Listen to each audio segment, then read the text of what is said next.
Good evening, everybody. This is Viola and Tish. Tish from HeartLove Place. Our first session, our first BMO Harris Bank session. Today's topic is get financially fit. Yes.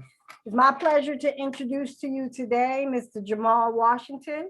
Jamal is currently the CRA Relationship Manager for the Wisconsin and Minnesota region for BMO Harris. He partners with local organizations and nonprofits to offer banking and lending opportunities for low to moderate income individuals and families. Over his 20 years of banking, he has worked in collections, underwriting, retail banking, loss mitigation, home buyer education, and training. He has a strong desire and passion to help the community and to educate and serve unbanked and underbanked families to make the best financial decision for their families. So everybody, let's give our attention to Mr. Jamal and welcome him. Welcome, Jamal Washington. Good evening. Good evening. Good evening, everybody. And thank you guys for having me here. Just so everybody know beforehand, this is not a commercial to sell you guys any products or any accounts. I'm just here to share information about helping with your finances, banking, credit, savings, and if you have any other questions, I can answer those as well. So I don't want anybody thinking that I'm about to talk to you for 20 minutes and say, okay, I need you to sign up for a checking account. No, that's not what I'm here for. I'm never about that. I'm about just sharing all the information that I know. So today we're going to be doing a presentation I did back in February on getting financially fit.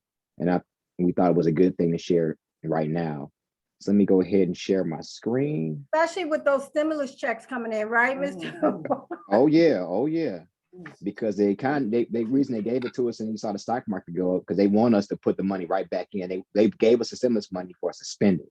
That's what they hoping for, that we spend it. And instead of us saving that money and investing that money and or paying off some debt you have, they really want you to spend that money. Every time they give us a stimulus, that's what they wouldn't give us a stimulus for. It's never for us to build generational wealth. So it's always about just giving the money right back to them. So it's about breaking those cycles that's out there, especially in our community, when it comes to things like this. I know you get $1,400 per person in your home. If you got 4 kids, that's $5,600, and then that's $7,000. Wow. That's a down payment for a house and then some. Yes.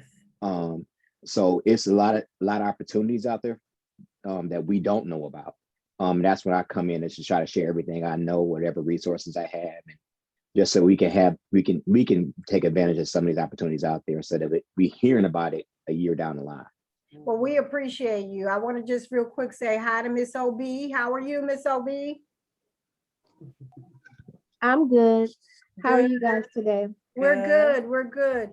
So at the end of the presentation, we will take questions. We'll just ask if you use the raise hand function to ask a question, okay? So I turn it over to Mr. Washington. All right, let me share my screen. Where's that? Is that it? Oh, another person is here.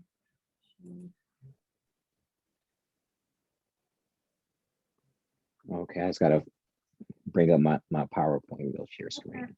Hi, Shanice. How are you? I'm good. What about yourself? Hey, happy Friday. How you doing? Yes, happy Friday. So excited. Yeah, we're all going to try and learn how to become rich. I need it. Yeah, we all do. We all do. Okay, can everybody see my screen? Yes. Yes. Okay, all right. I'm on my iPad, so I'm just trying to usually I do my Zooms on my phone, but when I'm sharing information, I'm gonna use my iPad. So it's easy to navigate. So today we're gonna be talking about getting financially fit. And my name is Jamal Washington. As they've already said, I'm the CR Relationship Manager here at BMO Harris, and I cover the Wisconsin and Minnesota region. But I'm from Milwaukee. My heart is in Milwaukee, so most of my energy is spent here in Milwaukee. And one of the things I want to do today is dispel some of the myths out there about credit, top tips you must know, programs that are to help you. And then we also have a BMO Harris action plan as well. There's some parts that I took out, like as far as the community partners, to introduce any speakers. It's just be me today. So some of the myths about budgeting savings is, you hear, I don't have time to budget. Budgeting is boring. I could do a budget in my head. Making a budget is difficult. But the key part, first step you have to do is make a budget. Write down what is your necessary things that you need to spend on, what's discretionary, and what's things you just don't really have to spend on. Like one of my things, back when I was out working, not working at home, working outdoors, I was going to lunch every day. And that was like $10 a day. That adds up over time. So that's some spending I don't have to do. I can pack a lunch, I can cook at home, things like that. But budgeting is so important because you can see a snapshot and see exactly where all your money is coming and going. And you'd be surprised when you sit down and write a budget out, like, man, I've been blowing a lot of money. It's a lot of stuff I don't need that I get. And I was guilty of that. I was getting shoes every time they came out. So with credit, you hear wait, let me go back. How does it go back?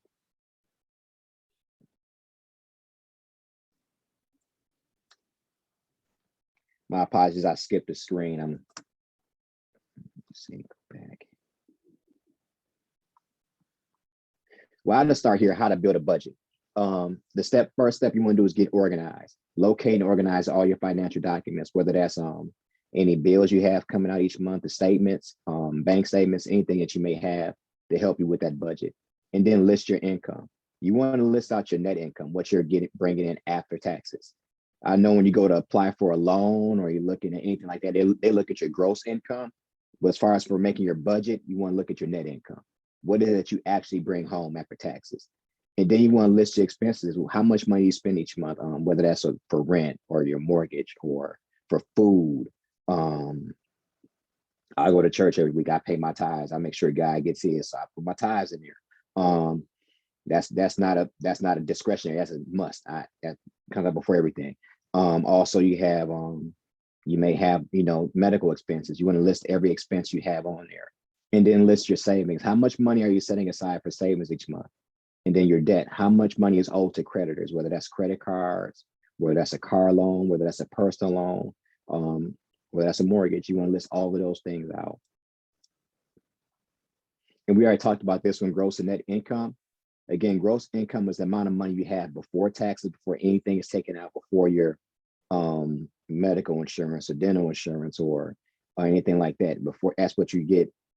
What they say is your yearly income when you write it down. But net income is what you take in after everything is taken out for taxes and everything. And sadly, we can't choose to pay taxes if they take it out anyway. So this is the 50-30-20 rule we want to talk about, where at least 20% of your income you're spending on savings or debt repayment. So that means that, let's say you get $1,000 every 2 weeks or a week, at least $200 of that is going into savings or into paying down some debts. And no more 30% of your income is on wants.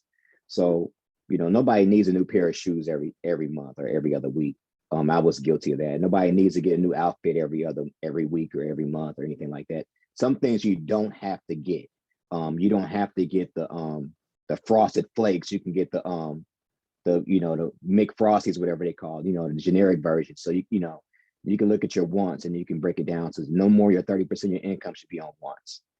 And then no more 50% of your income should be on needs. That's rent, that's food, utilities, the majors right there. No more than 50% of your income should be based on needs. And I know in our community that's pretty hard because little known,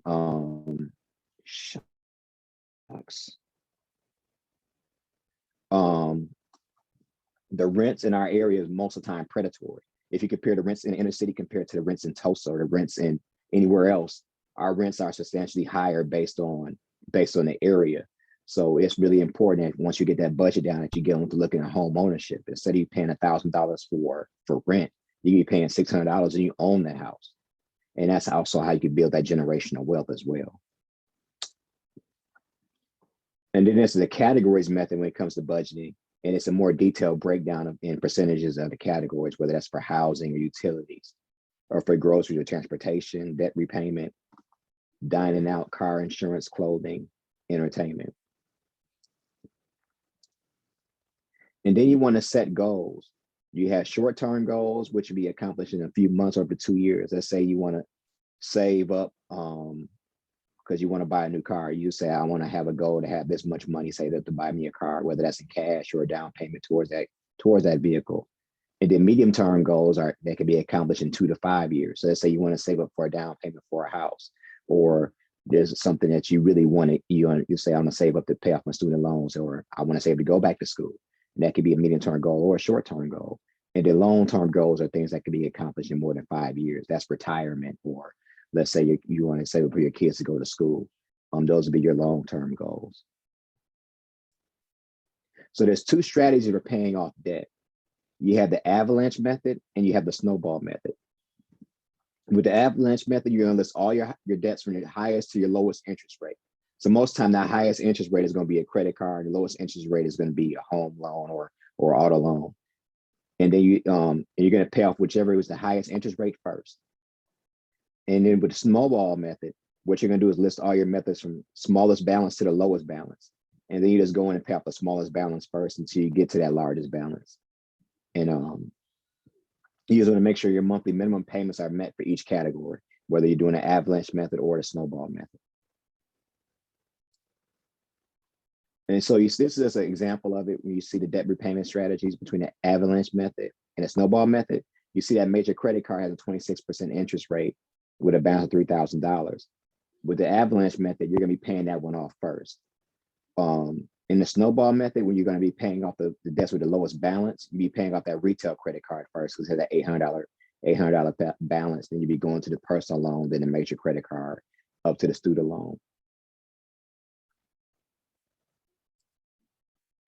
Now, there's interest rates. This is the big thing because the interest, especially when it comes to credit cards and those retail store cards, you have that interest rate. Let's say it's like this one example is 15%. So you have a credit card charge of you have on there $5,000. That first month's interest is going to be $60. So your new balance is $5,060. But if your minimum payment is only $50, now you have $5,010 the next month because you haven't, you still have that extra interest that was charged on there that you didn't pay. So whenever you have a credit card and you have a substantial balance on there or anything like that, you want to pay off more than that, whatever your minimum payment is, so you can knock that balance down. I will always say with any loan you have, anytime you have a credit card, if you can pay extra, always pay extra, because what that's going to do is knock down the principal loan amount or the principal you have charged, and that's going to be less interest that you're paying over time. Because in credit cards, it can snowball real fast. And the savings and debt, you want to build an emergency savings. I listened to a podcast that Mark Cuban did, and he said you want to have 6 months of savings, 6 months of expenses saved up. In most cases, we could say you want to have 3 months. But let's say you're looking to buy a home. In most cases, they want to make sure that you have 6 months of living expenses saved up when you're looking at buying that home, that you, in case something goes wrong, that you can pay for it. And this emergency savings really stood out during this time. Remember the beginning of this pandemic. And it was shown that so many, like that was over 60-70% of Americans didn't have an emergency savings set up. They didn't have a month or two of expenses set to the side. So when things hit the fan, they were in big trouble. And then you want to contribute to a retirement fund, whether that's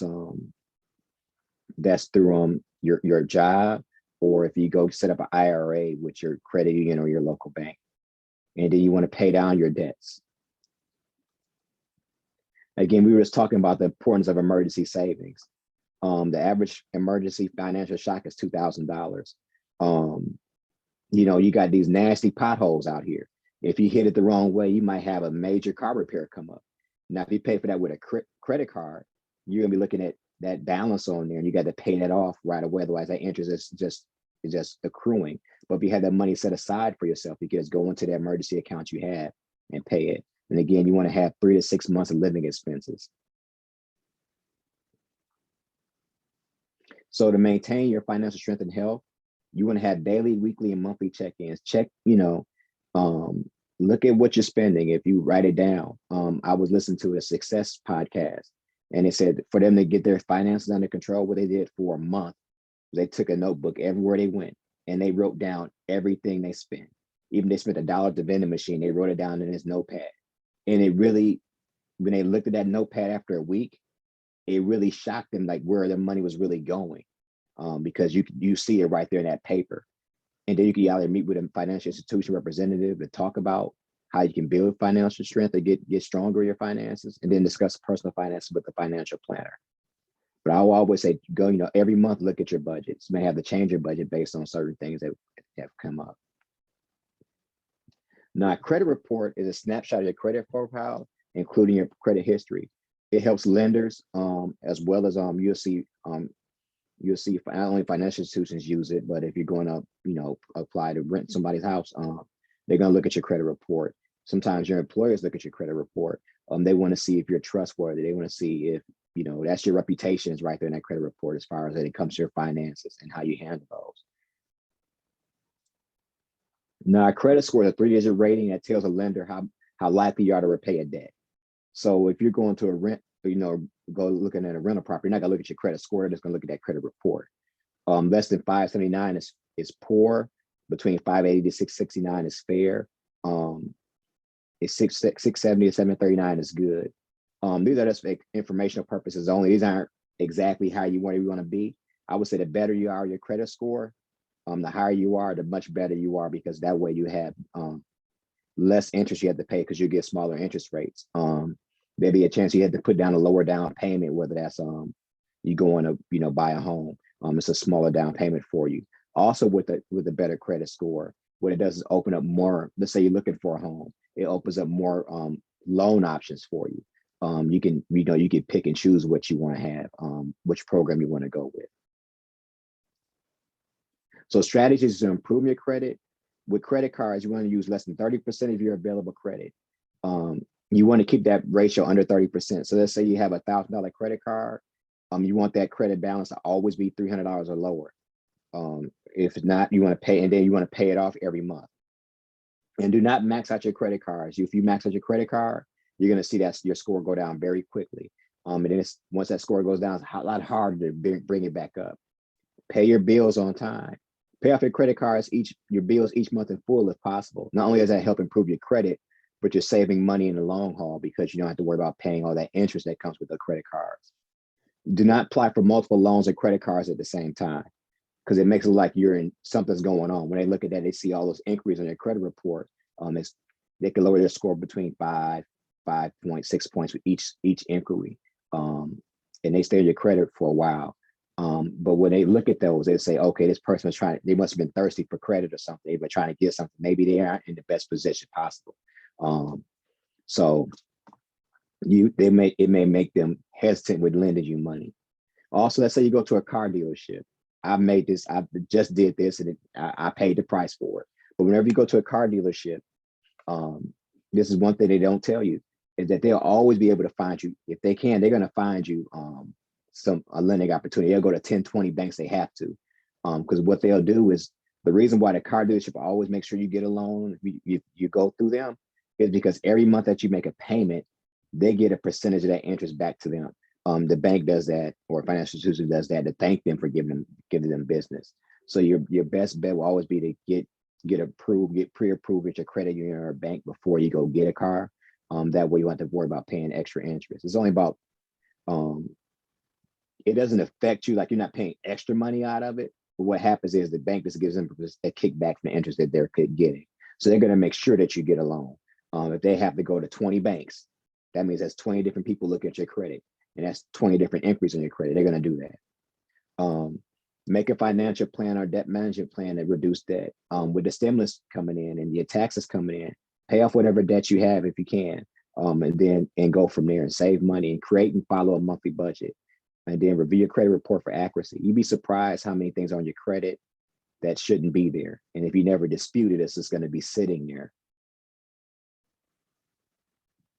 And this is just our credit builder program we have at BMO Harris, where you can use it like a savings account, where you come in, you apply for a credit builder loan, and you just pay it back over 2 years, and then you get the money back at the end of that 2 years, and it boosts your credit up. You also can do that through a credit union, also self-lender. online. You can do it through them, and that works very well. I know a lot of people self-lending that does great work. Okay, let me see that.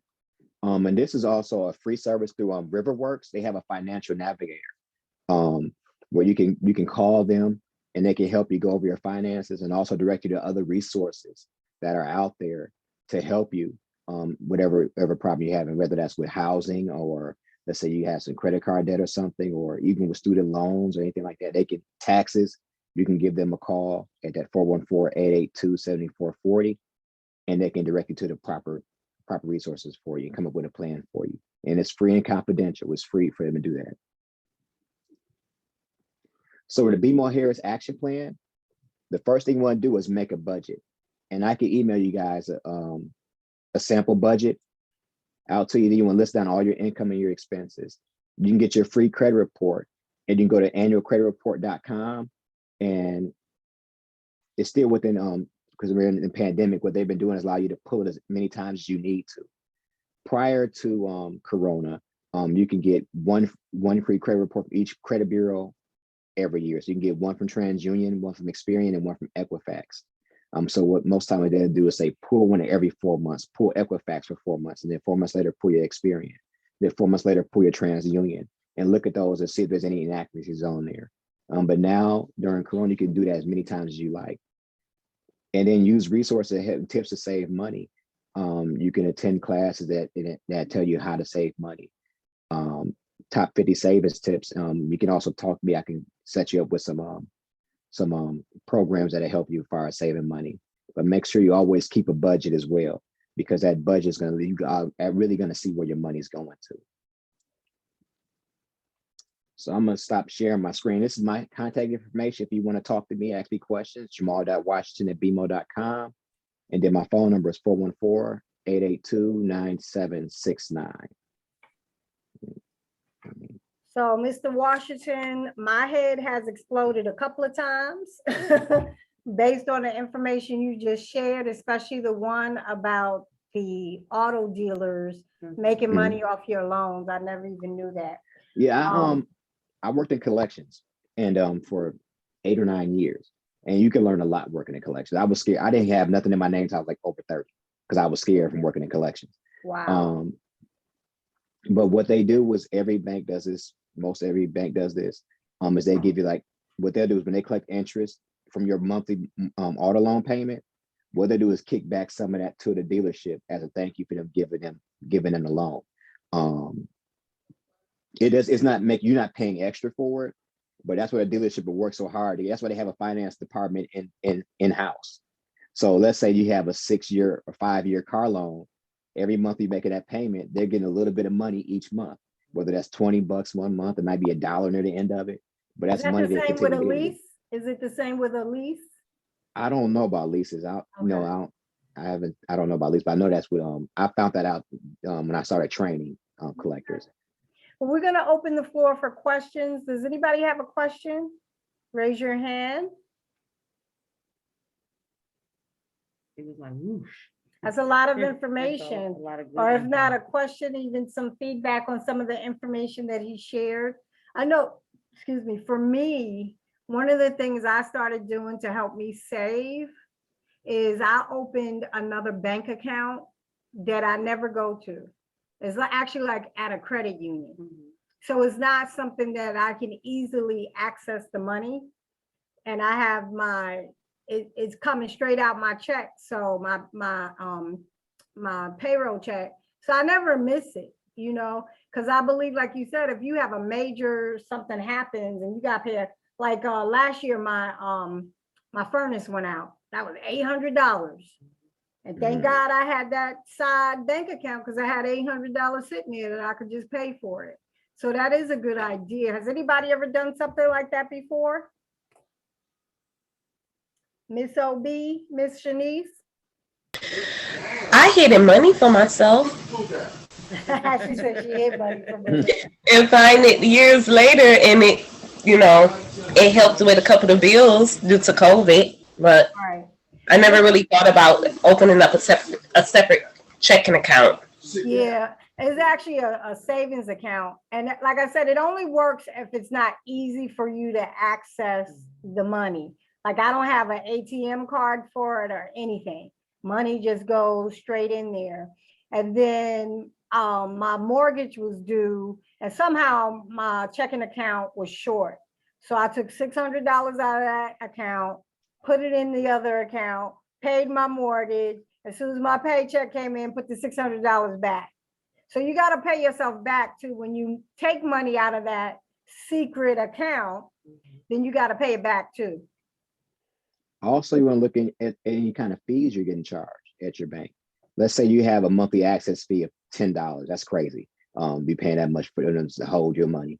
But look at any fees you may have. And I know a big fee that hurts a lot of people at the bank when they get an account is if, let's say you have those 9 ATM fees for your bank. Let's say I bank at US Bank and they charge me $3 if I go to a bank that's not, go to the ATM that's not US Bank. And that hurts you a lot because I when I worked at the branch over on Fond du Lac, I have customers that would come in and they would just go check their balance. They're not thinking nothing of it. They're just checking balance is free. But they were getting charged $3 every time they check that balance.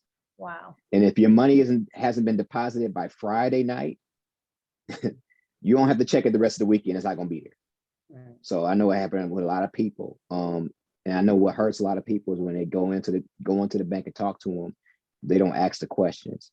Because this is your money you're dealing with. So you want to ask those questions because banks make money. I'm just going. Hopefully this ain't shown to everybody, but banks make money off of fee income.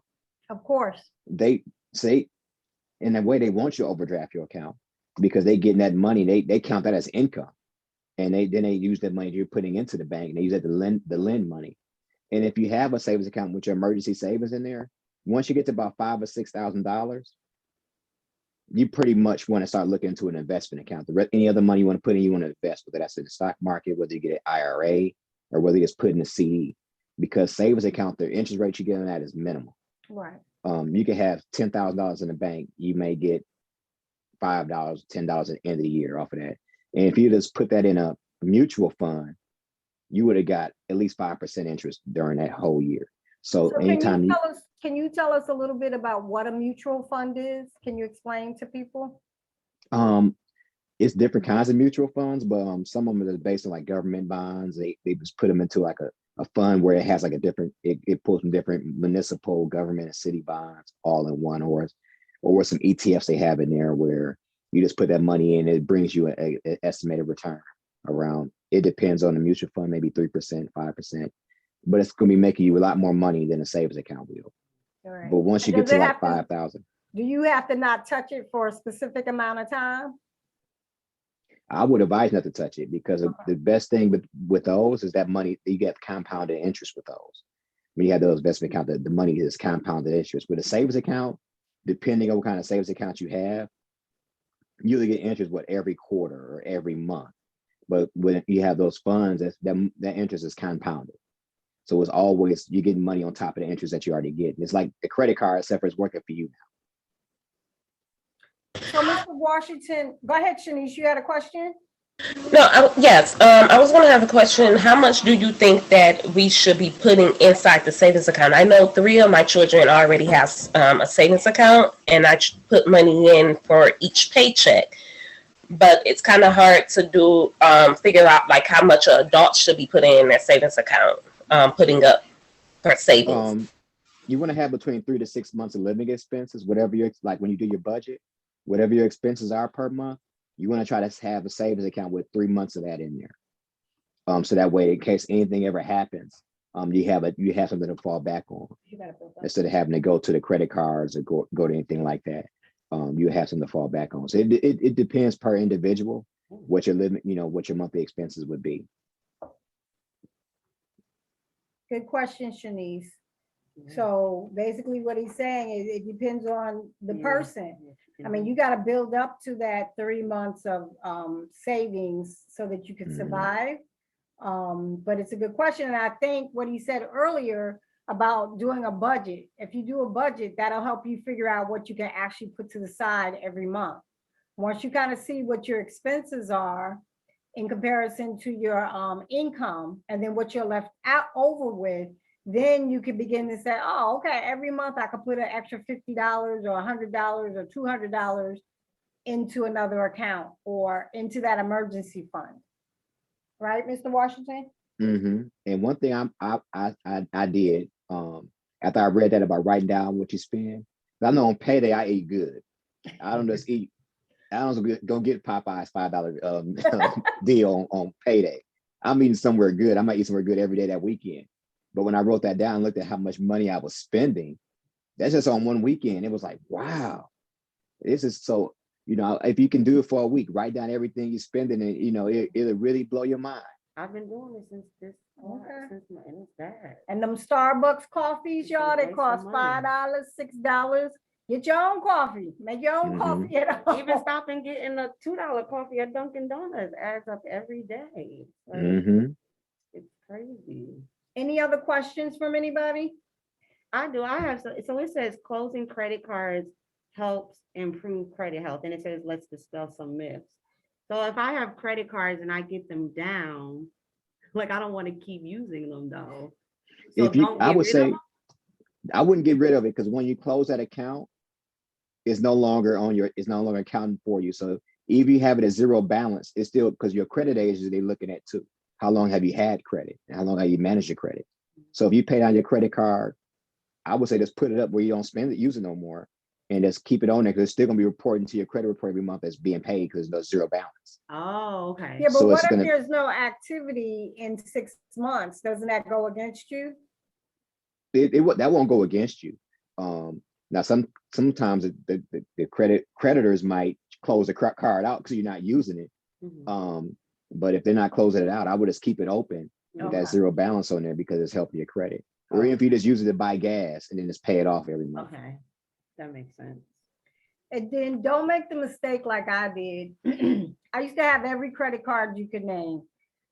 Visa, MasterCard, American Express, all the department store credit cards, had them all. Racked up over $10,000 worth of debt, right? But I did, I believe it was that Avalanche, where you take the highest percentage, is it? So I paid it off. And then I started right back up again with credit cards. It's like an addiction, so once you get out of that debt, you really have to work hard. Because the reality is, if you have a credit card, like a MasterCard or a Visa, you don't need a Kohl's department store credit card. You don't need, because they take credit cards. So there's no need for you to have a JCPenney's, a Kohl's, a Macy's. Just use the one credit card and pay it off. So it's really easy, I think, Mr. Washington, is to get sucked back into, charging things again, especially, I think the one thing about the pandemic that helped me at least is I saved money because I wasn't traveling. I wasn't using my, usually every month I'm going someplace, but because of the pandemic, nothing. So all of that is a saving. So I kind of look at it, how much have I saved? And I should be putting that towards paying off my credit cards. Another key thing is like everybody wants to get the newest, latest phone. They come out, the phone come out every year. But if let's say you spent $1,200 on an iPhone last year, you could have used that money and bought Apple stock instead. You will have ownership in the company. So when you do spend money, you get money back from doing it. And that's one thing our community is really bad at, is just being consumers. We're never owners. So we have to look into ownership as well. Even if you just buy, Bitcoin is hot right now. They predicted it to get to 100,000 by the end of the year. But look into that investing side of it too. I listened to this one podcast on Apple, Earn Your Leisure, and it's really good. And I learned a lot of stuff. Earn Your Leisure. Earn Your Leisure. And then on Mondays, they have one called Market Mondays. They go over, they talk about investing. They talk about real estate. They talk about credit. They had a big one about credit 2 weeks ago. And they had special guests on there sometimes. Like Mark Cuban was on there one time. They're talking about how he came to be where he was. And he said he went to the bank to get some money out. They was like, nah, you ain't getting no money today. So Wow. he explained how he came from where he was and what work he put in to get there. So, Mr. Washington, have you ever helped people to start investment clubs? Is that something that you do? Not yet. That's something that we work. I was talking to somebody about doing. Is doing something with investing. Because I just would 'cause be you- interested in that. Yeah, I was talking with a friend of mine from Riverworks. We were discussing that as far as trying to get something started, because everybody's talking about investing now, which is great. Because they don't teach that in school. And why Right. would they teach you? Why would they teach you to be an owner when Right. they need your money? They need you to be in debt so they could be getting money off of you. The Exactly. wealthy don't get rich off the rich; they get rich off the poor. There you go. So so it's about learning those things, and it's a lot of stuff that goes on at the bank. I share everything I know. Some things that they would never tell people Of course and how not. they make money. Right. Of course not. Yeah, that's why they want you to overdraw your account, because that's fee money for them. That's income. They count that as fee money. So it's a lot of things that go into the financial side of it, that if you had that financial freedom, it can free you to go so many other places. So, Ms. Shanice, I heard you say something about, you're saving, putting money into your children's savings account. Would you be interested in learning more about an investment club? Ms. OB, you too? Would this be something you would be interested in? Yeah, I don't mind because I want the savings account to go towards their college fund. So I would love to learn more about that. Ms. OB, what about you? Yes, I would definitely be interested in that right Yeah. now. So what resonates to me with this information, like the biggest tip is like writing down what we spend. I definitely need to do that so I can just really see for myself where I'm overspending. That's a Like the eye-opener investing. for sure. The investing part, I have started to invest in Bitcoin and in Apple just recently, very new to it. So I would love to like get more information on that. I'm a single parent, so like just for all parents, it's important to save money for our children, but I'm like the number one person in my child's life that I'm going to be teaching him finances as well. So I'm here really to break those generational curses of finances that we have. Nice. Honestly. Amen. Yeah, that's nice. So I think we are just about at our time limit. Anyone have a question for the good of the order, or Mr. Washington, do you have any closing remarks? I know you're talking about having a savings account for your kids and for college. They have what they call a 529 plan, where I think it's tax deductible when you put the money into that for a savings account. And there's a institution here in Milwaukee called Fund My Future. I know they were at 29 schools right now, where they start a 529 plan for the kids, and they give you $500 to go. Once you get 18, you can go to school with it, and you can What's also it called again? Fund My Future. Fund My Future. Miss Shanice, you had a question? Your hand is raised, Miss Shanice. Yes. So when you was talking about how to better your credit and everything, can a person that went bankruptcy also do the same thing as the examples that you was giving out earlier? Yeah, if you're in bankruptcy, you can do the same things as far as paying off the debts you have and things like that. With when you're in a bankruptcy, is you're gonna have to reestablish credit. And the bad part about that is that you're gonna have higher rates because of that bankruptcy. So if you go out and get something that gets you a small credit card or a secured card, or even go to if you have to get a car loan, is making sure something that you can afford to pay off early and pay extra on because of that higher rate that you're gonna have. Because you're gonna have to reestablish your credit. And when you file bankruptcy, before you can buy a home, it's 2 or 3 years after you discharge or dismiss before you can get a home. So it's gonna be higher rates during that time. Good question, But Miss Shanice. Thank you. Any other questions? Well, And Mr. Wash, go ahead. I got one more plug. It's a lot of people out there saying they can repair your credit and they want you to pay them like $90 a month, $100 a month, things like that. A lot of that stuff you can do for free that you don't have to pay for, that you have to do for free. And it's a lot of nonprofits out here that can help you rebuild your credit. You have Riverworks that's on Houghton and Concordia, right, but not too far from you guys, where you can go in. They have a financial clinic where you go in and get help with your bills, help you build your credit, establish credit. They counsel you with your credit. You have Axe Housing, HRI. They prepare you for home ownership, and the first step is helping you with a budget and helping you with your credit. But that's a way for you to save money. You can put your credit report yourself, and they have sample dispute letters out there on the websites which you can use, where you're not paying somebody $90 a month to fix your credit when you can do that yourself. SDC also offers some financial assistance too, in terms of, trying to get out of debt and all that kind of good stuff. And SDC is right up there on 17th and North. Well, thank you, Mr. Washington. We appreciate you. Excuse me, Tish has a copy of his slide presentation. If anybody would like a copy, is it okay for us to give it out, Mr. Oh, that's Washington? fine. That's fine. I could also send you guys a sample budget thing. Did I send that to you already? Please send that. Okay. Please send Yeah, that to Tish. Okay. So Miss OB and Miss Shanice, would you like to receive a copy of that? Yes, I would love one. And the budget as well. Yes, Okay, please. And so we're gonna post this on Facebook so that, tell your friends to go and check it out, because I believe it was a lot of helpful information. We have another one that is scheduled for April 16th, and it's going to be on healthy finances and steps to home ownership.